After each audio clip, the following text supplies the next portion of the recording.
Madam Chair, we are live. Thank you very much.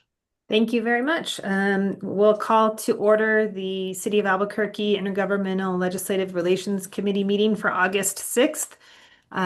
Thank you for everyone's patience. We had a little bit technical error on our side to get on and get ourselves connected. So with that, we have looks like a short agenda, but our first item is a report from the state lobbyists related to interim committees, Joe Thompson and Al Park, who wants to start for us?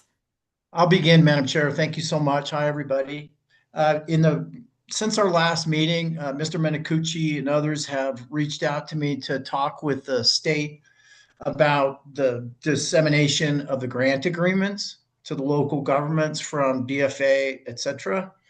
And there was some concern that for reasons related to the big bad bill in DC and other things that there might be some disruption or delay. And I visited with Callie Carswell, the person at the Legislative Finance Committee who's responsible for capital. And she said that according to Wesley Billingsley from DFA, they expected those grant agreements to come out at the early August and that there shouldn't be any disruption. She asked me to visit with you all, and if there are grant agreements that are specific to agency that we're struggling with, or we feel like there's a trend, she asked for us to sort of assemble that and then get back with her, and she would help us visit with Mr. Billingsley from DFA and try and get anything that's jammed up unjammed. So it was really a great conversation with her. I visited just before you all got on with Mr. Maiden, and he said that we have received, I think it was 100 or so out of possibly 250. So we're trending in the right direction, but we're ready to take action if it looks like we're slowed down. Thank you, Mr. Thompson. I'm glad you got that update from Mr. Maiden. And I do believe he's online. Sean, do you have any additional feedback related to the numbers and if we have any area that we think are slow? Madam Chair, no, I do not. We have 110 of them in at the moment. They've been coming in fairly regularly since about mid last week, including some over the weekend.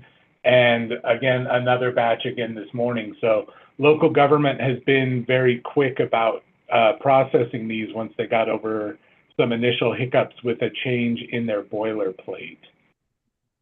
Great, thank you. Thank you, Mr. Thompson, for having that conversation you had so that we have the opportunity to get assistance if we need it. And I think that we always, each year have a moment where we have a little bit of a hiccup that comes and we don't learn about what that hiccup's going to be until we're in it. So I appreciate you having that discussion.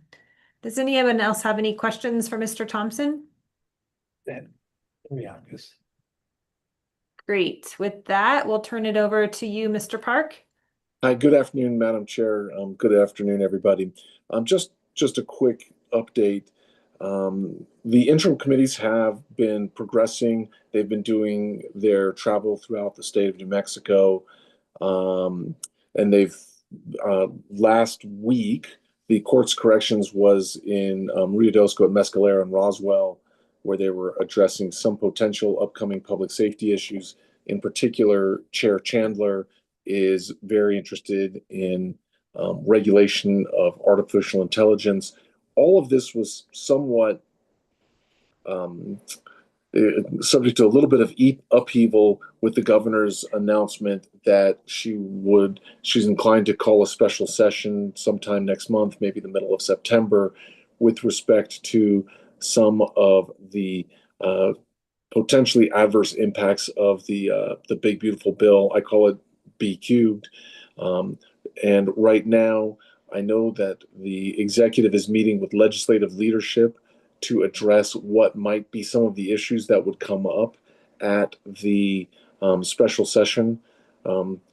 I want to be clear, anyone who tells you that they know exactly what is going to be on the special agenda is merely guessing, because they don't know. That is subject to a lot of the push and pull that you'll see between the legislature and the governor.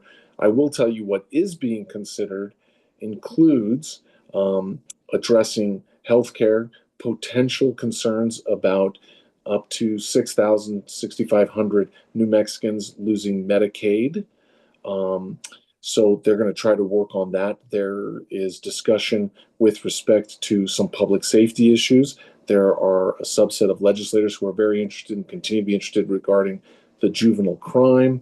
And then the final issue that is being discussed for possible inclusion is whether or not the state of New Mexico has the authority to close ICE facilities located within the state of New Mexico. I'm sure there's other things that are being considered.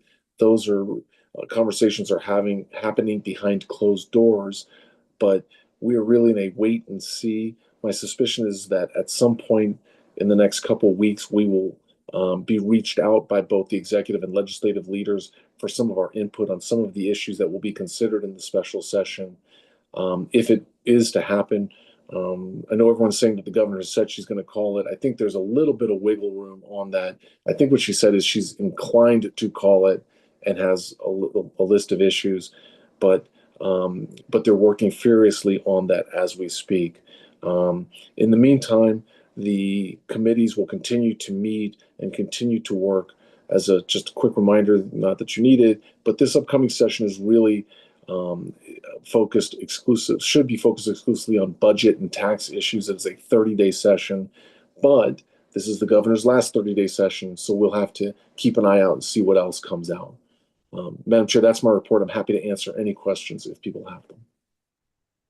Thank you, Mr. Park. I have a quick question, which is when you speak that public safety is one of the topics, and then you mentioned juvenile crime, is it only juvenile crime is the topic in public safety, or it's and the two?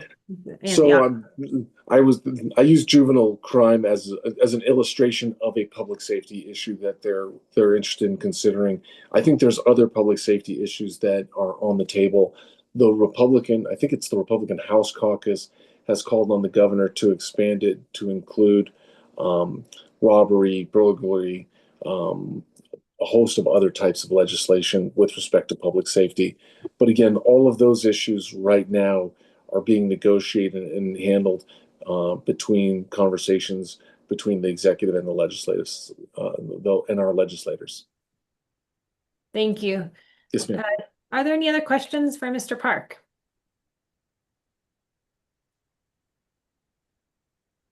Okay.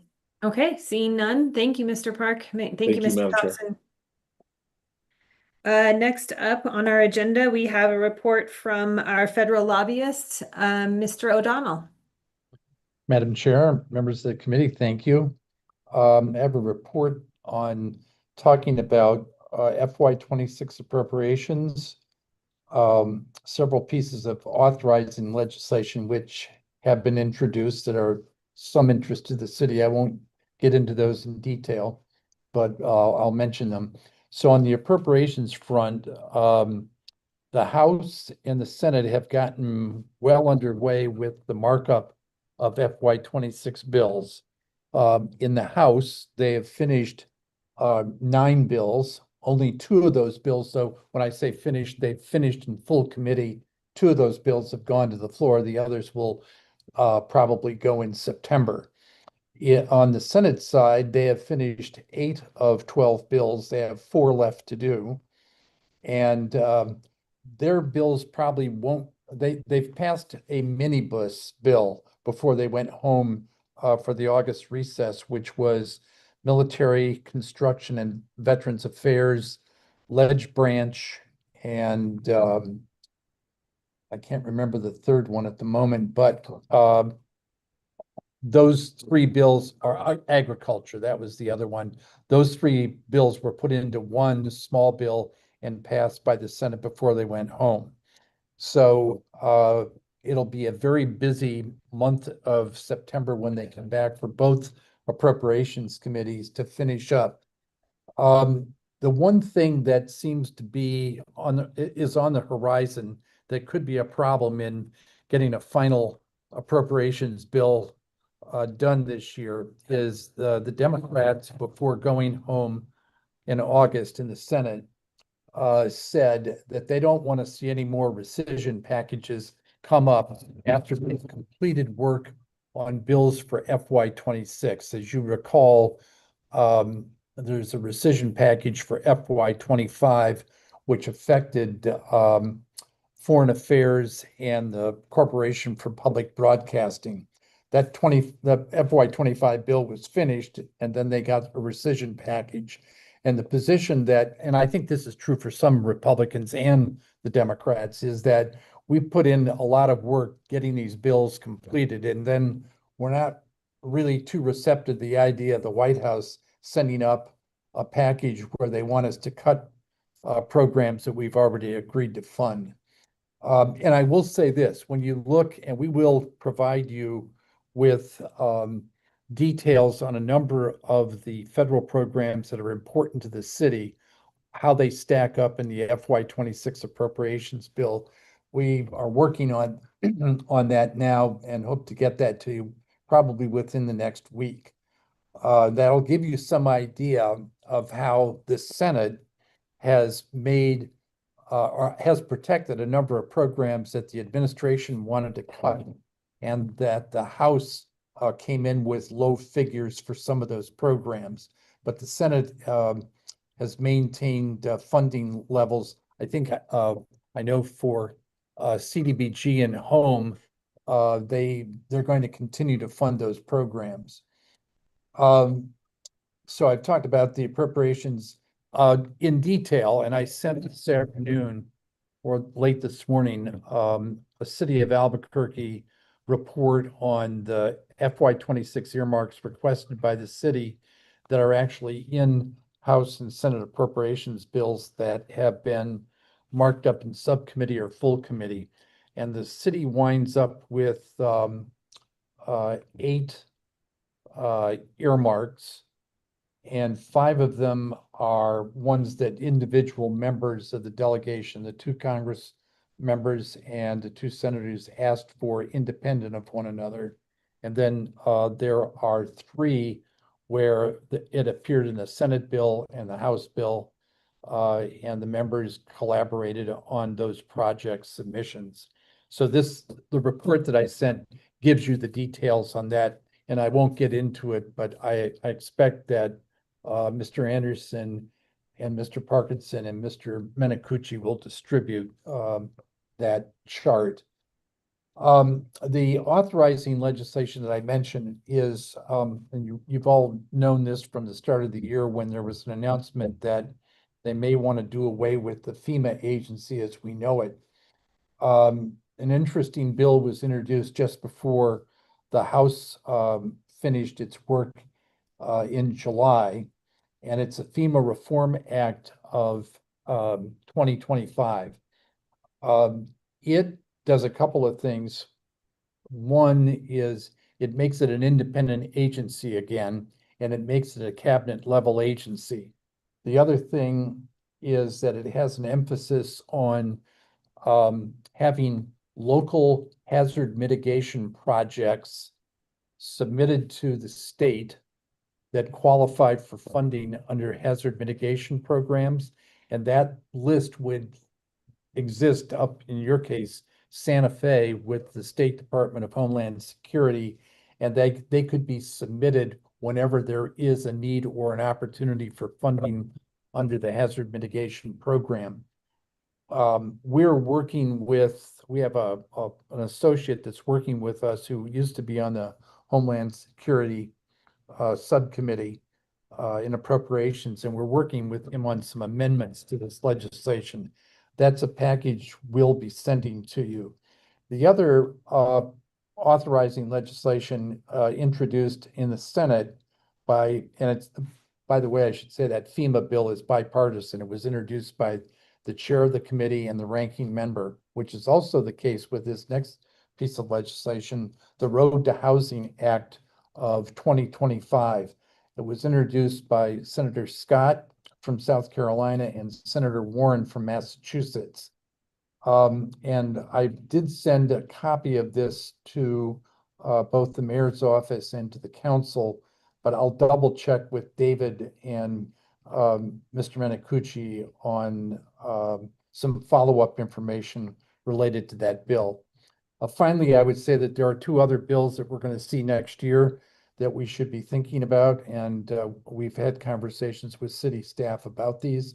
One is the surface transportation bill, which will reauthorize transit and highway programs, and the other is the Water Resources Development Act that funds programs for the Corps of Engineers. And that is important for ecosystem restoration, and it's also important for flood control. But we'll talk more about those later in the fall.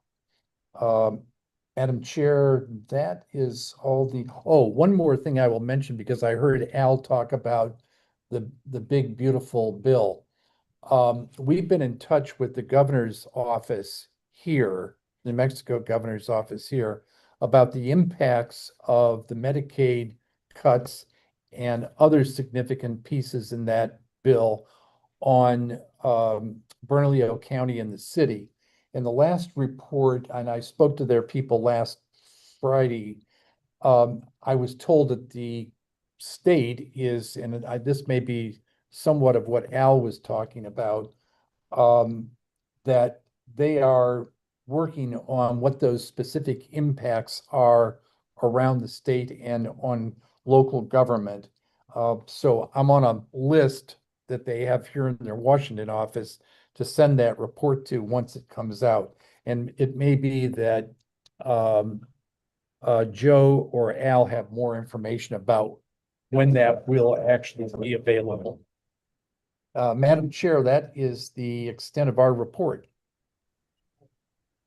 Thank you, Mr. O'Donnell. I just want to check in with Mr. Park or Mr. Thompson. Did you have a response to Mr. O'Donnell's question?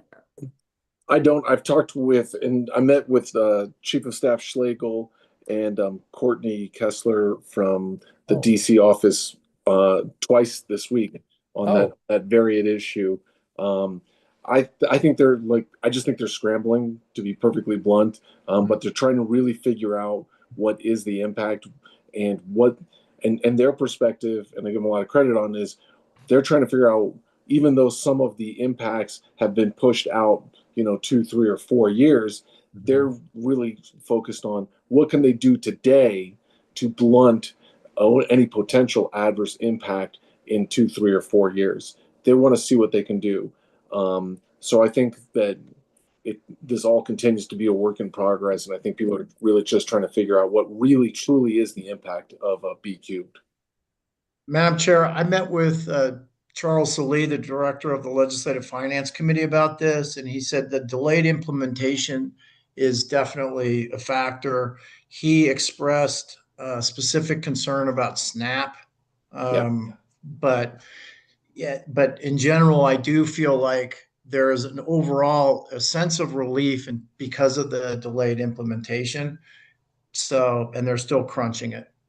Yeah, and to Joe's point, part of the problem, Madam Chair, is at least the way it's explained to me, is that it's one thing what the bill says, but the next thing is the implementation, and then what are going to be the regulations. And Joe's right, SNAP is an issue. Everyone has heard about the $50 billion for rural healthcare and rural hospitals, but there's a lot of question on how you define it. And then what do you talk about the impact on rural healthcare upon urban healthcare? So they're waiting for guidance from CMS on these issues. There's more questions than answers right now. And I know John's got his hand up. Thank you both. Mr. O'Donnell? Madam Chair, thank you, Joe and Al, for that information. Because I was encouraged that you were also talking to Courtney Kessler, who is an extremely capable person here in Washington for the governor. When we did the quarterly report for the city, which we sent a couple of weeks ago, one of the things we did was some research, and of course, we talk about the inability to find some data or relevant information on what the impacts are going to be. What we did was we checked with several sources here in Washington, like Low Income Housing Coalition, the Brookings, the Cato Institute, on data to support some things that we found, which are in a gross sense, numbers that apply to New Mexico for SNAP and for Medicaid. I made a note, Kyriakis reminded me of this. We made a note at the bottom of this that this is subject to a lot of double checking, but it was information that was available when we did a search to find out what we thought the impacts would be. And some of the data about Medicaid came from the Department of Health and Human Services. So I just wanted to note that in case you do read it with a thought that some of this information needs to be further substantiated and will probably be changed as they continue to measure the impacts. Thank you, Mr. O'Donnell. Are there any questions for Mr. O'Donnell from the committee? Okay, thank you, Mr. O'Donnell, and again, Mr. Thompson and Mr. Park. With that, our last item on the agenda is other business. Is there any other business from any of the committee members? And Mr. Menicucci, just want to check in with you and ensure you don't have any other business for us. No, ma'am. No, ma'am. And Mr. Parkinson?